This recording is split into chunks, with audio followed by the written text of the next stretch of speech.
Right, so pages 6 and 7, this is the two choir sections. So I'm going to rehearse choir 2 with you. If normally you sing first, when we eventually get back together, if you want to swap, I don't anticipate any problem with that. But we're all going to learn choir 2 at the moment. If you are new to this work, I need to explain the layout on page 6 and 7. We have got 8 voices, 2 choirs, 2 SATB choirs. So the first 4 staves in the system are the other choir. So soprano 2s, you are the 5th stave down, where it says second choir. That's your stave.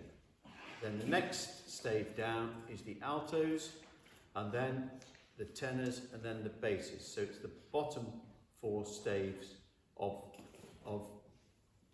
those words. Right, you've got 10 staves altogether on the system. First, the bottom 2 are the piano, and then it's you, and then the other. Okay? So, let's have a go. So Brian will give you the chord for Jerusalem.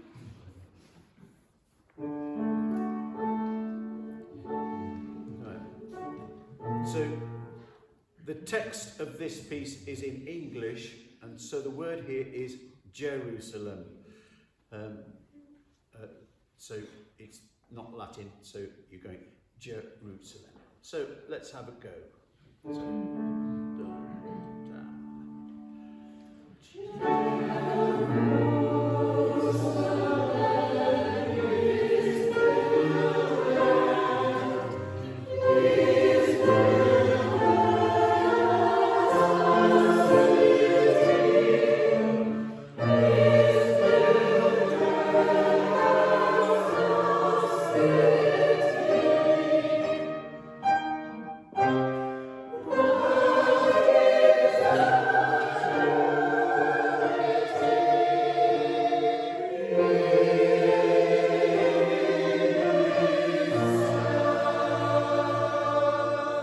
that's it.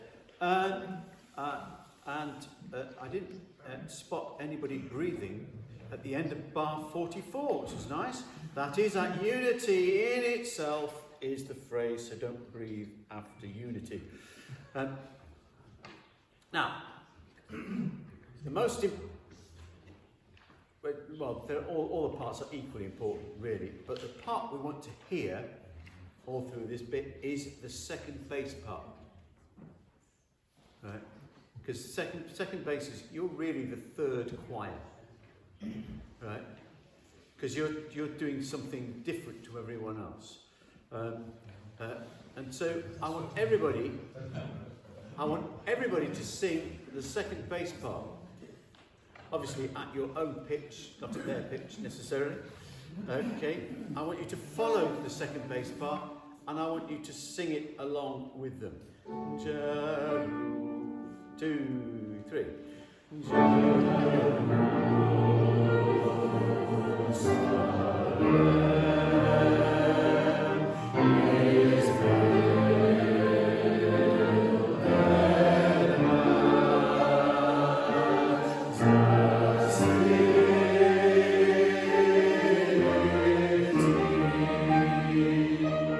Now that's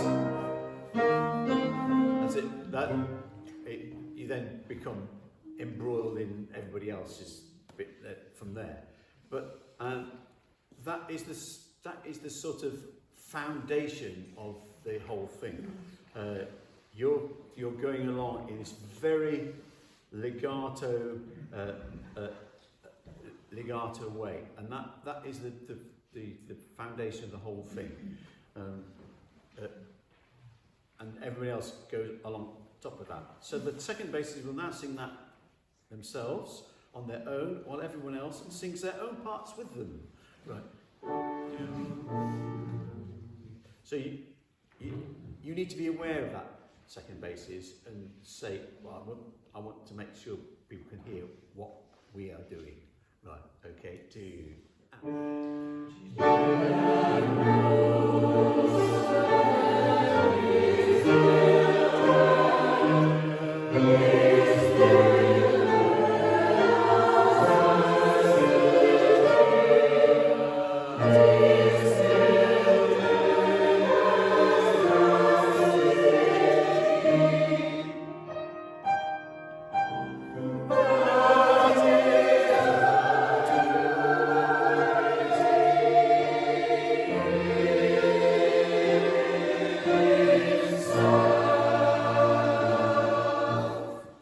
That's it. You often hear performances of this whereby the dynamics are completely ignored. And the dynamics here, I think, are actually important. And the people who ignore the dynamics are choir 2. Right? Because choir 1 start forte, if you look. And you start mezzo forte. Right. And so you've got choir 1 that goes along, they sing forte the whole time. And you start sort of start behind them and overtake them, if you like. You're sort of coming from a distance and you come in front of them. They stay static and you're moving. And so, that's why this bass part is important, because it's crescendoing the whole time. These 2 phrases, for you people, it's two pages of crescendo. And then when you come to that is at unity, poor old choir 1 are still forte, but you are double forte at that point, right? You say, get out, it's our turn, right? So let's see if you can do that. So start and it's just a big crescendo right the way through the whole phrase. Here's your chord.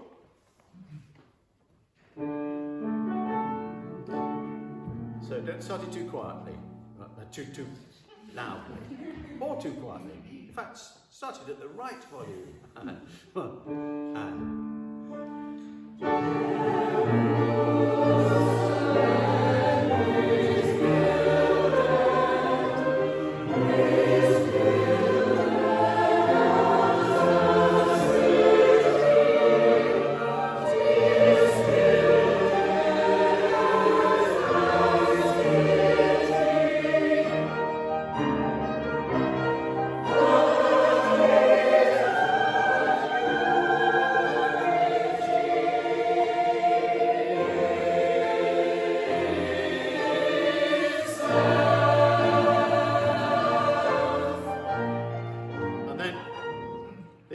The first choir get their own back on itself when they sort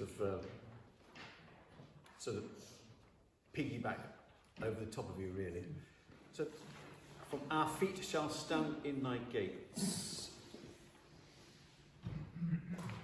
Give us the A. Give us the A. That's it. Okay, so.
well done. That's really good.